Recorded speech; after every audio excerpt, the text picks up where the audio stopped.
வேற ஒருத்தரா இருந்தா வாழ்ந்துருக்க மாட்டாங்களே.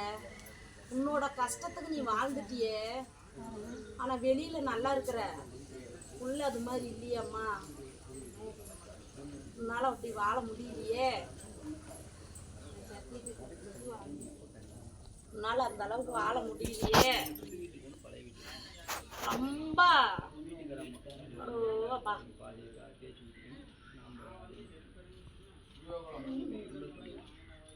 உனக்கு நீங்க வாக்கே இல்ல. அம்மாவாசிக்குத்தான் உனக்கு வாக்கு. ஏன் உன்னை நம்பி வந்துட்டுல, ஏன் அப்படி வாக்கு இல்லைன்னு சொல்ற? ஏன் வாக்கு குடிக்க மாட்டேங்கிற? என்ன காரணம்? நான் உன் மனைக்கு வரணும். நான் மனையில நீ தானே இருக்கிற, அப்படியே வாக்கு இல்லைங்கிற.